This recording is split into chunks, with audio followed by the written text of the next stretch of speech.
이제 우리 주신 말씀 함께 받겠습니다. 시편 우리 46편 1절에서 11절 말씀. 시편 46편 1절에서 11절 말씀. 우리 찾아서 쓰면 말씀 함께 받습니다. 하나님은 우리의 피난처시요 힘이시니 환난 중에 만날 큰 도움이시라. 그러므로 땅이 변하든지 산이 흔들려 바다 가운데에 빠지든지 바닷물이 솟아나고 뛰놀든지 그것이 넘침으로 산이 흔들릴지라도 우리는 두려워하지 아니하리로다. 한 시내가 있어 나누어 흘러 하나님의 성 곧 지존하신 이의 성소를 기쁘게 하도다. 하나님이 그 성 중에 계심에 성이 흔들리지 아니할 것이라. 새벽에 하나님이 도우시리로다. 문나라가 떠들며 왕국이 흔들렸더니 그가 소리를 내심에 땅이 녹았도다. 만군의 여호와께서 우리와 함께 하시니 야곱의 하나님은 우리의 피난처시로다. 와서 여호와의 행적을 볼지어다. 그가 땅을 황무지로 만드셨도다. 그가 땅 끝까지 전쟁을 쉬게 하시며 활을 꺾고 창을 끊으며 수레를 불살하시는 도다. 이르시기를 너희는 가만히 있어 내가 하나님 됨을 알지어다. 내가 문나라 중에서 높임을 받으리라. 내가 세계 중에서 높임을 받으리라 하시는 도다. 만군의 여호와께서 우리와 함께 하시니 야곱의 하나님은 우리의 피난처시로다. 아멘.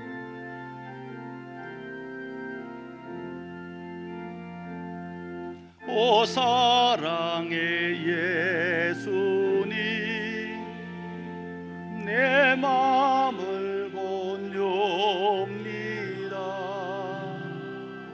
곧 돌아와 나와 함께하며 내 생명이 되소서.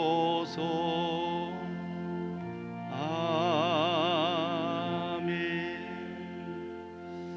우리 오늘 먼저 인사 한번 합시다. 잘 오셨습니다. 반갑습니다. 참 잘 오셨습니다. 예, 억수로 잘 오셨습니다. 네, 오늘은 조금 특별한 날입니다. 우리 지난 당회에서 우리 교회가 새로운 변화를 또 모색할 수 있도록 그래서 새로운 목회자를 또 이렇게 청빙하기 위해서 우리 당에서 결의하고 오늘 여러분들한테 또 인사할 겸 설교하게 됩니다. 이세영 목사님이라고 아마 지난번에 여러분들이 교육위원회에 한번 설교를 했었습니다. 그래서 두 번째 설교를 하게 됩니다. 어떻게 보면은 하나님께서 모든 것을 주관하는 중에 우리 교회 더 유익을 위해서 진행하시는 일이라 믿습니다. 사모님 같이 오셨는데 한번 일어나시죠.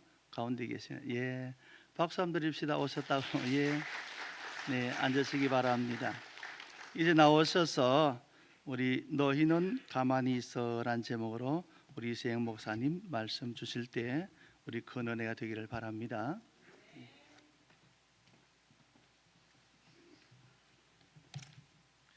할렐루야. 할렐루야.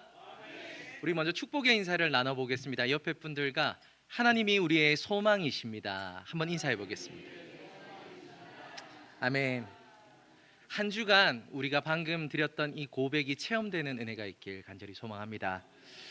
오늘은 시편 46편 1절에서 11절까지의 말씀을 가지고 너희는 가만히 있어 라는 제목으로 하나님의 마음을 전하도록 하겠습니다.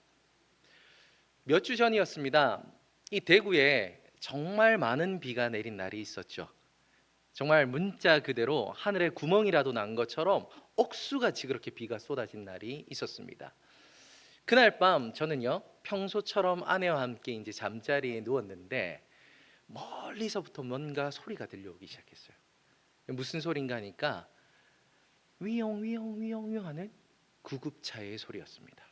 멀리서부터 그렇게 한 대가 지나가는가 싶더니 이어서 두 대, 세 대, 끊이지 않고 그 소리가 왜 계속 울리더니 어림잡아도 10대가 넘는 구급차와 구조차들이 그 늦은 밤 어디론가 급히 달려가고 있었어요. 제가 잠자리에 누워서 그 소리를 딱 듣고 있는데 제 마음속에서 절로 기도가 흘러나오더라고요. 하나님, 제발 아무 일이 없게 해주세요. 제가 그런 기도를 할 수 있었던 이유, 그리고 해야만 했던 이유 중 하나가 바로 뭐냐면 홍수는 정말 사람의 힘으로 어찌할 수 없는 일이기 때문입니다. 그렇지 않습니까? 경험해 보신 분들은 아실 거예요. 계곡에서 놀다가도 비가 내리기 시작하면요, 그 계곡이 급류로 바뀌는 것은 순식간입니다. 그리고 구조대원들도요, 구하러 갔지만 뚝이 무너지고 물이 넘치기 시작하면 사실상 자신들이 할 수 있는 일은 거의 없다라고요. 손을 놓고 물이 빠지기를 그저 기도하며 바라보는 수밖에 없다라고 합니다. 구조하러 들어갔다가 오히려 사망자만 늘 수 있기 때문인 거죠. 이처럼 우리는요, 살아가다 보면 정말 과학이 발전했고 우리의 힘과 지성이 발전한 것 같지만 인간의 힘으로는 도저히 넘을 수 없을 것만 같은 문제를 만날 때가 있습니다. 자연재해뿐만 아니라요, 사람의 문제도 그렇고 돈의 문제도 그렇고 인간관계의 문제도 그렇고 여러 가지 문제가 마치 우리에게 홍수처럼 밀려들 때 우리는요, 정말 이건 나의 힘으로 돌파할 수 없구나, 나의 힘으로는 한 치 앞도 헤아릴 수 없구나, 그렇게 좌절하며 절망할 때가 있더라는 거예요. 우리 인생 가운데 말이죠. 자, 그런데 오늘 본문을 보십시오. 바로 그와 같은 말할 수 없는 위기 가운데서 하나님을 바라며 하나님의 구원을 맛보았던 한 사람의 고백이 기록되어 있습니다. 오늘 우리가 본문으로 바라보는 시편 46편은 구원하시는 하나님의 은혜, 구원하시는 하나님의 은혜를 찬양하는 노래와 시가 기록되어 있죠. 저자는 먼저 이렇게 고백합니다. 하나님은 우리의 피난처시요 힘이시니 환난 중에 만날 큰 도움이시다. 할렐루야. 저자는 먼저 이렇게 하나님의 구원을 찬양하며 은혜를 선포하죠. 그리고 이어서 2절과 3절을 통해 그는 이렇게 고백합니다. 우리가 다 함께 읽어보겠습니다. 그러므로 땅이 변하든지 산이 흔들려 바다 가운데 빠지든지 바닷물이 솟아나고 뛰놀든지 그것이 넘침으로 산이 흔들릴지라도 우리는 두려워하지 아니하리로다. 아멘. 방금 우리는 성경을 읽으니까 너무 편안하게 읽었고 대수롭지 않게 읽었지만요, 이걸 자세히 살펴보면 지금 시편 저자한테는 꽤나 심각한 문제가 벌어졌다는 걸 우리는 알 수 있죠. 시편 저자는 이런 고백을 하는 겁니다. 한번 상상해 보십시오. 저에게 지금 일어난 이 고난은 땅이 꺼지는 것 같습니다. 바닷물 속에 내가 빠져드는 것 같고 그 바닷물이 범람해서 산을 뒤엎어 그 산이 무너지는 것만 같습니다. 성도님, 이런 광경을 목격하게 된다면 그 마음에 드는 절망감이 얼마나 컸을까요? 아마 세상의 끝, 세상의 종말이 오는 것 같은 그런 두려움을 느끼지 않았을까요? 저자는 바로 그런 고백을 하고 있는 겁니다. 나는 정말 세상의 끝이 온 것만 같은 두려움 속에 놓여 있었습니다. 그래서 저는 궁금했습니다. 저자가 도대체 어떤 일을 당했기 때문에 이런 고백을 했던 것일까? 그러자 이 시편 46편에 대해서 연구한 많은 신학자들의 책을 찾아볼 수 있었는데요, 그들은 한결같이 이 사건의 배경에 바로 아수르의 왕 사네립이 히스기야를 공격해온 사건이 있었다라고 해요. 바로 그 히스기야와 그 일을 겪었던 자들이 시편 46편을 기록했다라는 것이죠. 자, 어떤 일이 있었을까? 우리는 조금 시간을 거슬러 가봅니다. 잘 아시는 것처럼요, 우리 김강재 목사님에게 잘 배우셔서 우리 남신교회 성도분들이 잘 아실 겁니다. 솔로몬 왕 이후로 이스라엘 민족은요, 남유다와 북이스라엘로 나뉘죠.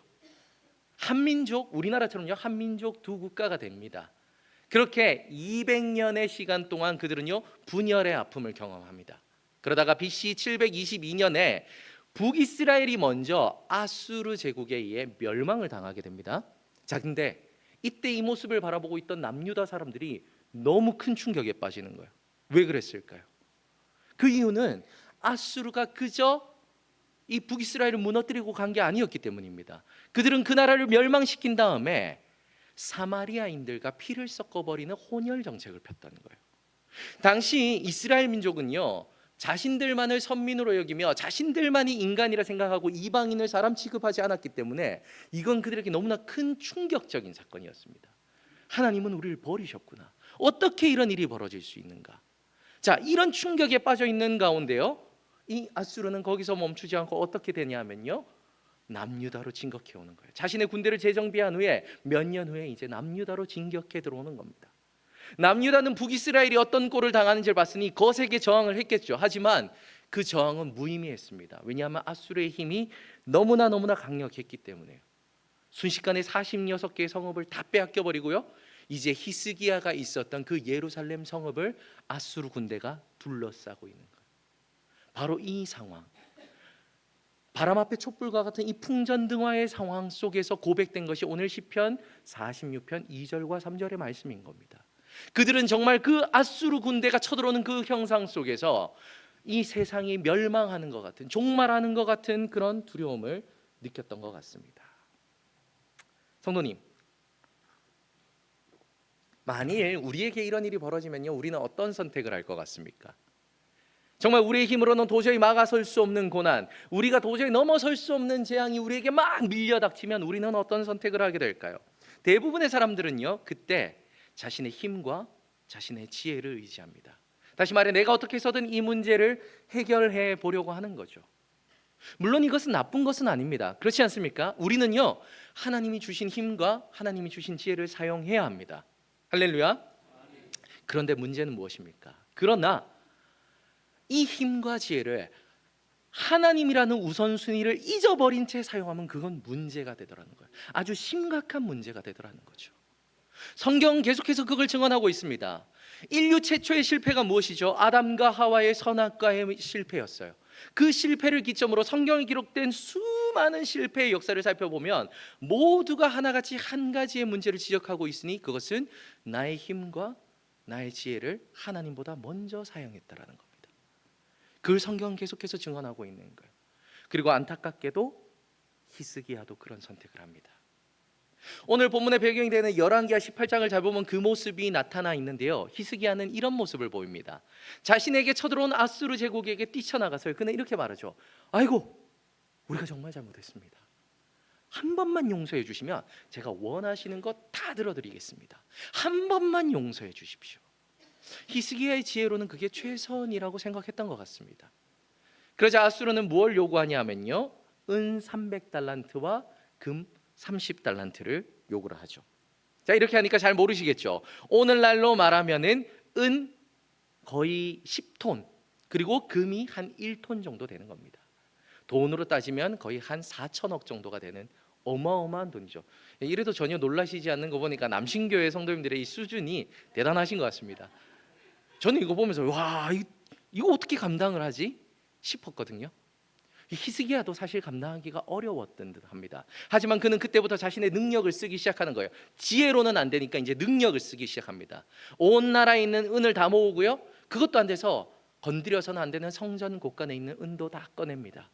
금을 모으다 보니 금이 부족하니까 이제 성전에 있는 문과 기둥, 그리고 자신의 그 성에 있는 문과 기둥에 붙어있던 금까지 다 긁어내는 거예요. 팍팍. 능력을 다해서 최선을 다하는 거예요. 그래서 어떻게 해서든 그걸 다 모아서 갖다 바치는 겁니다.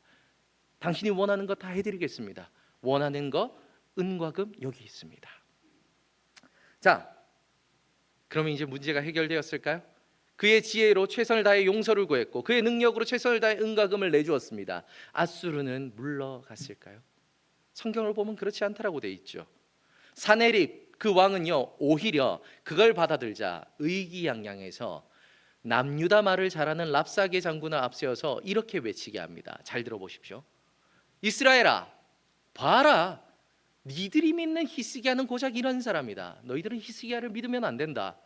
너희들은 히스기야를 믿었다가 망하게 될 것이다. 여호와를 의지하느냐? 여호와도 의지하지 마라. 우리들의 손앞에서 무너져 있는 신들이 한둘이 아니다. 그러니 너희들은 반드시 함락될 것이다. 이 말을요, 예루살렘 성읍에 있는 사람들이 듣게 된 겁니다. 그러니 엄청난 혼란과 두려움이 그들을 휩싸기 시작했어요. 히스기야는 자신이 가진 힘과 지혜로 최선을 다했는데 문제는 어떻게 됩니까? 점점 더 나락으로 치닫고 있는 거예요. 점점 더 어려워지고 있는 거죠. 저는 이 부분을 묵상하는데요, 히스기야의 이 모습이 참 우리들의 인생 같구나라는 생각을 하게 됐습니다. 그렇지 않습니까? 성도님들은요, 다 한번 경험해 보셨을 거예요. 정말 말할 수 없는 고난이 찾아오죠. 내 힘으로는 도저히 넘을 수 없는 같은 그런 재앙이 찾아올 때가 있습니다. 그래서 그 문제를 해결하고자 최선을 다해서 뛰어다니는 거예요. 때로는 정말 내 마음에 들지 않는 사람인데도 간이며 쓸개며 다 빼줄 정도로 이 문제를 해결해 보려고 최선을 다합니다. 자, 그런데 어떻습니까? 해결이 되는 문제도 있지만 대부분은 되지 않아요. 말을 하면 할수록 오해가 쌓이고요, 눈빛만 마주봐도 감정의 골은 깊어지는 거예요. 저 사람하고 이 문제를 어떻게든 해결하고 싶은데 그 문제가 도저히 해결되지 않아서 앞이 캄캄해지는 그런 경험을요, 우리는 모두 다 한 번쯤 해보셨을 겁니다. 자, 그럴 때, 바로 이때 우리에게 뭔가 특단의 조치가 필요한 거죠. 히스기야에게도 바로 그런 결단의 순간이 필요했던 것 같습니다. 자, 대개는 어떤 선택을 합니까? 내 힘과 지혜로 할 것 다 해보고 그래도 안 되면요, 100이면 100 포기하죠. 그래, 이제 죽이든지 말든지 네 마음대로 해라, 내 배를 갈라가든지 나는 이제 할 거 다 했다 라는 것이 대부분의 사람들의 선택일 겁니다. 자, 그런데 히스기야는요, 여기서 믿음의 길을 선택합니다. 자신이 그토록 아껴 입던 왕의 옷을 찢고요, 굵은 배를 둘러매고 그는 성전으로 들어갑니다. 그리고 이사야 선지자에게 기도를 부탁해요. 선지자여, 나라를 위해 기도해 주십시오. 이 나라가 멸망할 때가 되었습니다. 이 나라를 위해 하나님께 기도해 주십시오. 그러자 이사야 선지자는 이내 하나님의 응답을 받고요, 히스기야에게 사람을 보내서 이런 말을 전합니다. 이사야의 말입니다. 잘 들어보십시오. 여호와의 말씀이 임하였습니다. 너는 아수르의 왕 신복에게 들은 바 나를 모욕하는 말 때문에 두려워하지 말라. 내가 한 영을 그의 속에 두어 그로 소문을 듣고 그의 본국으로 돌아가게 하고 또 그의 본국에서 그에게 칼에 죽게 하리라. 아멘. 자, 이사야가 이런 말을 하는 겁니다. 쉽게 말해서, 히스기야여, 걱정하지 마십시오. 하나님이 들으셨습니다. 하나님이 이제 다 해결해 주실 것입니다. 자, 이렇게 선포를 한 거죠. 자, 그럼 이제 모든 문제가 해결됐겠죠. 저의 설교는 여기서 마치면 되는 것일까요? 근데 성경은요, 그 뒤가 남아있다라고 계속해서 얘기를 합니다. 만일요, 한번 생각해 보십시오. 이사야가 이런 선포를 한 거예요. 하나님이 해결해 주시겠다, 아무 걱정하지 마라. 그래서 히스기야가요, 그 말을 듣고 고개를 딱 들어봤는데 진짜 땅이 쩍 갈라지는 거예요. 그래서 거기에 아수르 군대들이 막 빠져들어가는 거예요. 눈앞에서 아수르 군대가 무너지는 게 보인 거예요. 그러면 히스기야는 평안에 이르렀을 겁니다. 아, 하나님은 살아계시구나, 하나님은 능력이 있구나. 자, 그런데 어떻습니까? 이사야는 하나님이 하시겠다, 하나님이 해결해 주겠다 선포했는데 눈을 들어보니 아수르는 그대로 있는 거예요. 성읍을 여전히 둘러싸고 있고요, 그들은 여전히 소리치고 있고요, 그들의 입은 갑옷은 여전히 강건해 보입니다. 문제는 하나도 해결되지 않은 것 같습니다. 그러면 대부분의 사람은요, 평안할 수 없습니다. 왜냐고요? 하나님의 말씀은 선포되었지만 현실은 바뀐 게 없기 때문이죠. 저는요, 신앙생활을 하면서 또 목회 생활을 하면서 성도님들에게 이와 같은 신앙 상담을 정말 많이 들었습니다.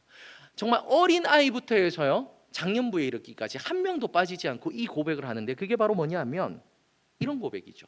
설교를 들으면 마음에 감동이 올 때가 있다라고요. 아, 나도 저렇게 히스기야처럼 한번 살아보자, 다윗처럼 믿음으로 한번 살아보자, 나에게 온 이 고난을 한번 믿음으로 돌파해보자, 믿음의 거인처럼 살아보자, 이런 마음이 들 때가 있다고 합니다. 성도님들도 그렇지 않습니까? 그래서 믿음으로 살아가는 거예요. 월요일부터 막 열심히 내가 세상에 눈 돌리지 않고 믿음으로 살아보리라 막 가는 거죠. 그런데 하루가 지났어요. 일주일이 지났어요. 한 달이 지났는데 문제가 해결이 안 돼요. 그러면은 내 마음속에서 뭐가 외치죠? 랍사게가 외치는 거예요. 뭐라고 외치냐면 이렇게 외치는 겁니다. 거 봐라, 거 봐라, 믿음이 밥 먹여주디. 야, 네 그렇게 가서 헌금하고 그렇게 가서 예배드려서 네 삶 바뀐 게 뭐가 있어? 거 봐라, 안 되잖아. 세상이 최고라니까, 돈이 최고라니까, 거 봐라, 안 되잖아. 그러면 어떻게 되는 거예요? 마음이 또 흔들리는 거예요. 불안해되는 거예요.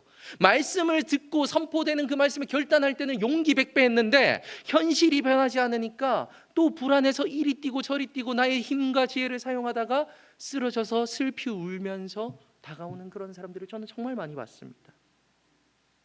저는 그 이야기를 들으면서 참 가슴이 한켠 아프면서도 한켠 이해가 됐어요. 그렇지 않습니까? 정말 하나님의 선포되는 이 말씀을요, 두려움 없이 의심 없이 있는 그대로 믿을 수 있다면 그것이 가장 큰 은혜임을 믿으시길 바랍니다. 그런 분들에겐 걱정이 없어요. 하지만 대부분은 그렇지 않다라는 거예요. 그런 믿음을 가지고 걸어가더라도 변하지 않는 현실의 광풍이 나에게 몰아치면요, 이 믿음이 흔들릴 때가 있더라는 겁니다. 그렇지 않습니까? 하나의 예를 들어볼까요? 하나님은요, 우리에게 계속해서 뭘 말씀하시냐? 성경을 통해서, 이 성경을 통해서 계속해서 우리에게 염려하지 말라고 말씀하시죠. 예수님도 공생애 가운데 이걸 계속 강조하십니다.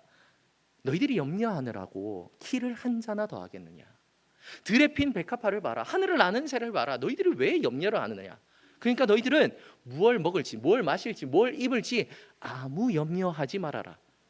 예수님은 계속 이걸 말씀하시죠. 사도 바울도 그런 고백을 합니다. 아무것도 염려하지 말고 다만 모든 일에 기도와 간구로 감사함으로 다만 너희 구할 것을 하나님께 감사함으로 아뢰라. 염려하지 말라고 해요. 자, 그런데 우리 마음에서 염려가 사라집니까? 이 김광재 목사님이 계시니까 이게 차마 큰 소리로는 못하고 고개를 살살살 흔드시는데 누구나 그래요. 염려하지 않는다고 해도 내 안에서 스며 올라오는 염려가 있다라는 거예요. 오죽하면 티벳 속담 가운데 걱정을 해서 걱정이 없어지면 걱정이 없겠네 라는 우스갯말이 있을 정도라는 거예요. 목사인 저도 똑같습니다. 제가 이 자리에 올라설 때까지 아무런 염려가 없었을까요? 저는요,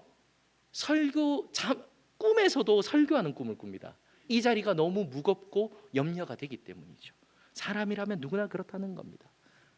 자, 그런데 히스기야가 어떻습니까? 히스기야에게 닥친 상황, 일반적인 상황이 아니죠. 46개의 성읍이 다 무너졌습니다. 눈을 들어보면 아수르가 여전히 둘러진치고 있고 소리를 치고 있고 창칼로 위협을 하고 있습니다. 그런 가운데 이사야 선지자가 하나님이 해결하겠다, 너는 걱정하지 말아라 한다고 해서 그 마음이 순식간에 평안으로 가기는 쉽지 않더라는 거예요. 그러니 바로 이 시간 히스기야에게 있어서는요, 가장 치열한 싸움이 바로 여기서부터 시작되는 겁니다. 바로 믿음으로 잠잠히 기다리는 싸움입니다. 한번 생각해 보십시오.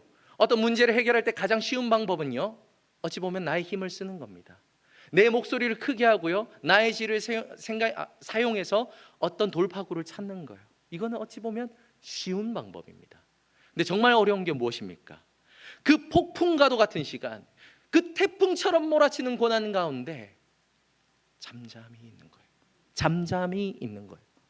나의 생각을 내려놓고, 나의 힘을 내려놓고, 나의 가치관을 내려놓고, 나의 모든 계획을 내려놓고 하나님의 때를 기다리며 기도하는 것. 이것이 어찌 보면 가장 치열하고 힘든 싸움의 시간인 것이죠. 그런데 놀랍게도요, 히스기야는 그 시간을 버텨냅니다. 기도함으로 그는 하나님을 바라보고 있습니다. 그래서요, 우리는 질문을 던져봐야 되는 거예요. 어떻게 그럴 수 있는가? 어떻게 그는 그 태풍과도 같은 시간을 버텨낼 수 있는가? 우리는요, 성경을 그저 읽으면 안 되는 거예요. 질문해 봐야 되는 거죠. 제가 이렇게 얘기하니까요, 어떤 분이요, 제가 전에 있던 교회에서 이렇게 얘기를 하더라고요. 목사님, 그 쉬운 걸 모르십니까? 히스기야는요, 우리와 종이 다른 사람이에요. 그의 믿음은 남다른 믿음이었어요. 그는 기도함으로 목숨을 어마어마하게 연장했던 사람이지 않습니까? 엄청난 믿음의 거인인데 우리랑 같겠습니까? 정말 그렇습니까? 저는 아니라고 생각합니다. 우리가 앞서 살펴본 것처럼 그는 어떻습니까? 아수르 앞에서 울며 불며 살려달라고 떼를 쓰고요, 자신에게 가진 모든 것들을 내어주고요, 하다못해 성전 곳간에 있는 것까지 다 긁어서 내어줄 정도로 연약한 자가 히스기야였어요. 오늘 본문에는 나오지 않지만요, 우리가 잘 알고 있는 것처럼 자신이 죽을 병에 걸렸을 때 하나님을 붙잡고 죽기가 싫다고 울며 불며 눈물을 흘리고 증거까지 보여달라고 하던 자가 히스기야였죠. 그리고 병이 났자 어떻게 됩니까? 그 병을 축하하러 온, 그 왕쾌를 축하하러 온 바벨론 사신들 앞에서 곳간을 열어 보이면서 내가 가진 게 이만큼 많다라고 자랑하던 자가 히스기야였어요. 다시 말해 무엇입니까? 그는요, 우리와 조금도 다를 바가 없는 사람이었다는 거예요. 연약한 사람이었다.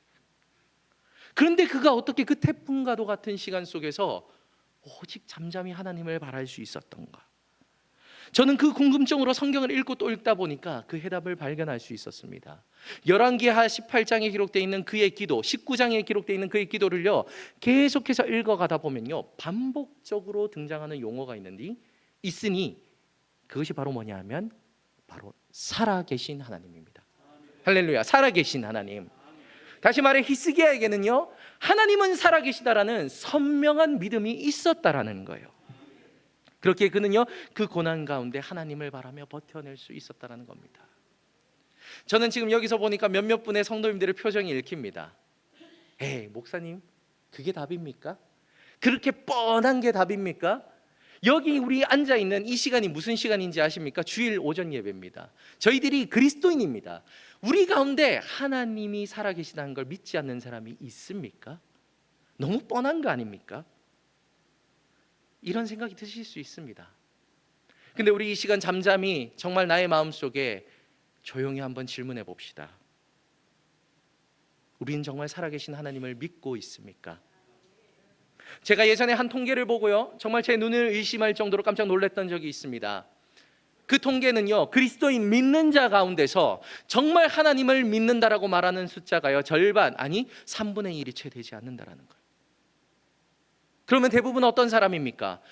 교회를 다니다 보니 목사가 앞에서 서서 이렇게 하나님은 살아계시다 말하니까 그러려니 하고, 또 어떤 사람들은 어린 시절부터 모태신앙으로 살다 보니 어린 시절부터 전사님이 하나님은 살아계셔 하나님은 살아계셔 하다 보니 또 그러려니 하고, 또 어떤 부류는 하나님이 살아계신지 안 계신지 뭐 눈으로 본 적이 없으니까 모르겠는데 하나님은 살아계시다라고 생각하면 마음에 위안이 오니까 또 그러려니 하고, 그런 사람들이 정말 많이 있더라는 거죠. 너무나 많이 있더라는 겁니다. 사랑하는 성도님, 하나님의 살아계심을 믿으십니까? 그래서 그분이 나의 환경을 살피시고 그분이 지금 우리의 예배를 주목하고 계심을 믿으십니까? 그 살아계신 하나님께서 지금 우리들의 중심을 바라보고 계시며 우리들의 삶에 언제나 동행하고 계심을 믿고 있느냐는 말입니다. 그리고 그 살아계신 하나님께서 나를 살리시기 위하여 독생자 예수 그리스도를 우리에게 보내주셨다는 그 사실을 믿고 있느냐는 말입니다. 하나님은 오늘 본문을 통해 우리에게 그걸 질문하고 있는 겁니다. 너희는 나의 살아있음을 믿느냐? 내가 너희를 사랑하고 있는 것을 너희는 믿느냐? 세상의 돈이 아니라 세상의 힘이 아니라 너희는 정말 살아계신 하나님을 믿느냐? 할렐루야.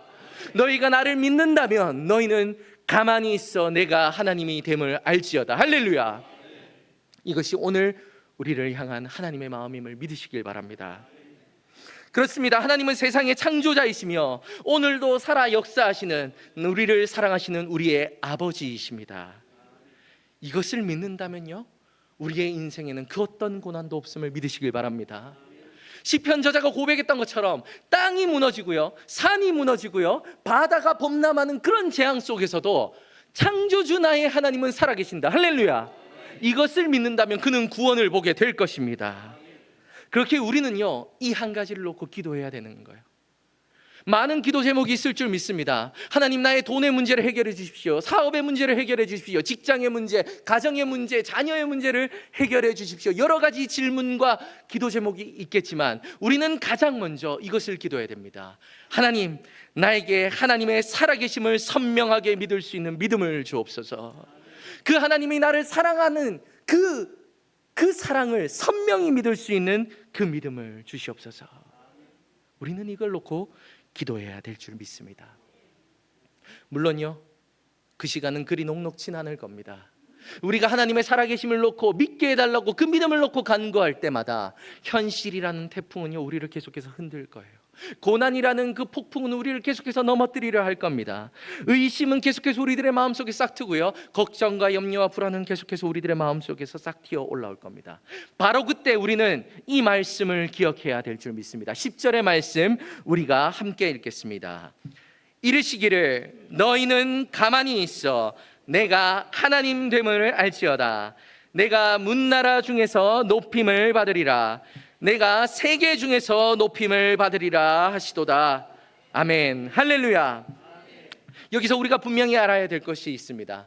여기서 너희는 가만히 있어 라는 이 말은요, 어깨를 이렇게 축 늘어뜨리고 소극적인 태도로 나는 이제 아무것도 못하겠다라는 태도가 아니라는 거예요. 여기서 너희는 가만히 있어라는 것은요, 두 발을 땅에 굳건히 디디고 서서 그 태풍과도 같은 고난 속에서 고개는 하늘을 들고 하나님을 바라보며 부들부들 떨면서 그 자리를 지키고 또 지키는 모습을 뜻하는 것입니다. 히브리 원어로 라파라고 하는 것은요, 어근을 살펴보면 치료되고 회복된다라는 그 뜻이 있습니다. 다시 말해 무엇입니까? 내 가운데 말 못할 재앙과 말 못할 고난과 어려움이 오더라도 살아계신 하나님께서 반드시 내 인생을 회복시켜 주시고 치료해 주실 것을 믿음으로 그 폭풍과도 같은 시간 속을 버티는 것, 그것이 바로 오늘 본문에 기록되어 있는 너희는 가만히 있어 라는 말의 참된 의미입니다. 그리고 우리는 그 모습을요, 신앙이라고 얘기를 하는 거죠. 히스기야는 바로 그 신앙으로 버텨내는 겁니다.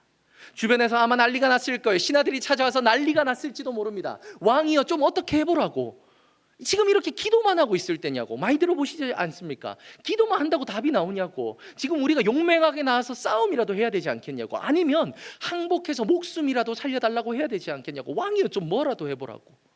폭풍처럼 몰아치고 있었을지도 모릅니다. 하지만 히스기야는요, 말씀을 붙들고 그 자리에서 그 폭풍과도 같은 시간을 이 신앙으로 버텨내는 거예요. 그렇게 가만히 하나님을 기다리자 하나님의 구원이 그에게 임한 줄 믿습니다. 성경은 이렇게 증언합니다. 이 밤에 여호와의 사자가 나와서 아수르 진영에서 군사 18만 5천 명을 친지라. 아침에 일찍 일어나 보니 다 송장이 되었더라. 할렐루야. 하나님의 약속의 말씀이 이루어진 줄 믿으시길 바랍니다. 이 은혜를 기억하며 히스기야는 이런 고백을 하는 거예요. 5절의 말씀 다 함께 읽겠습니다. 하나님이 그 성중에 계심에 성이 흔들리지 아니할 것이라. 새벽에 하나님이 도우시리로다. 아멘. 자, 이때 어떤 일이 벌어졌는가? 역사의 아버지인 헤로도토스가 자신의 책인 역사라는 책에 이런 글을 적어놨어요. 아수르의 진영 18만 5천 명이 그 새벽 쥐가 옮긴 패스트로 인해서 모두 몰살당했다. 사랑하는 성도님, 기억하십시오. 예수님의 약속처럼 끝까지 믿음으로 견디는 자, 끝까지 믿음으로 버티는 자는 구원을, 하나님의 영광을 목격하게 될 것입니다. 그렇게 이 시간 우리는 히스기야와 같은 믿음으로 하나님께 나아가길 소망합니다. 오늘 이 예배가 끝나고요, 성도님들이 삶의 자리로 돌아가면 또 한 번 폭풍이 칠 거예요. 가정에서 폭풍이 치고, 직장에서 폭풍이 치고, 인간관계에서 태풍이 몰아칠 겁니다. 여러 가지 힘의 파도, 성공의 파도, 돈의 파도, 사람들의 관계의 파도가 우리에게 말할 수 없는 고난으로 몰아닥칠지도 모릅니다. 바로 그때 오늘의 말씀을 기억하며 나의 힘과 지혜보다 먼저 하나님께 나아갈 수 있는 남신교회 성도님들이 되시길 소망합니다. 그로 인해서 상황이 더 악해지고요, 어두워지더라도 두려워하지 마십시오. 끝까지 버티는 자, 그 신앙으로 끝까지 견디는 자는 하나님의 구원을 맛보게 될 것입니다. 하나님은 오늘날 그런 자를 찾고 계십니다. 정말 신앙으로 하나님을 바라보는 자들, 믿음으로 하나님을 주목하고 있는 자들, 나의 힘과 지혜보다 하나님을 먼저 의지하는 자들을 하나님은 찾으십니다. 그리고 그런 자들에게 히스기야와 같은 놀라운 구원의 영광으로 임하실 것입니다. 그러면요, 우리도 그제서야 비로소 오늘 본문 1절로 돌아가는 그런 찬양을 할 수 있는 거죠. 하나님은 우리의 피난처이시니 환난 중에 만날 큰 도움이시라. 할렐루야. 이런 찬양을 그때 우리는 부를 수 있게 되는 겁니다. 부디 바라는 건 여기 계신 모든 성도님들 한 분도 빠지지 않고 이와 같은 찬양을 부르는 인생이 되길 소망합니다. 그렇게 이번 한 주도 믿음으로 나아가 하나님을 바라봄으로써 그곳에서 믿음으로 승리하시는 우리 남신교회 성도님들이 되시길, 그런 복된 일주일이 되시길 주님의 이름으로 축복합니다. 다 함께 기도하시겠습니다. 사랑과 은혜가 충만하신 하나님 아버지, 참으로 감사를 드립니다. 하나님, 그렇습니다. 하나님은 살아계시며 하나님 여전히 우리와 함께 동행하시며 나를 사랑하시는 나의 아버지이십니다. 아버지, 우리가 이것을 선명하게 믿을 수 있는 믿음을 주시옵소서. 그리하여 세상을 살아가는 가운데 다른 것에 눈 돌리지 않고 오직 하나님만 바라며 하나님만 의지하며 하나님만 사랑하는 남신교회 성도가 되길 원하오니, 우리가 되길 원하오니 아버지, 이 시간 임하여 주옵시고 역사하여 주시옵소서. 때로는 흔들릴지도 모릅니다. 때로는 나약한 나의 마음이 정말 하나님 앞에 나아가는 것을 두려워할지도 모릅니다. 하지만 그럼에도 불구하고 여전히 하나님은 살아계시니 아버지, 이 신앙 하나로 이번 일주일 정말 하나님 앞에 달려가기를 결단하오니 아버지, 그 심령마다 지금 찾아가 주셔서 그들의 마음에 힘을 주옵시고 믿음에 믿음을 더하여 주셔서 승리케 하여 주시옵소서. 예배 처음과 끝까지 모든 것 하나님의 손안에 있음을 믿습니다. 우리의 인생도 그러하오니 날마다 하나님 은혜로 동행하여 주옵소서. 언제나 함께하여 주실 줄 믿사오며 우리를 사랑하셔서 이 땅에 오셨고 우리를 위해 죽으신 주 예수 그리스도의 이름으로 간절히 기도드렸습니다. 아멘. 감사합니다.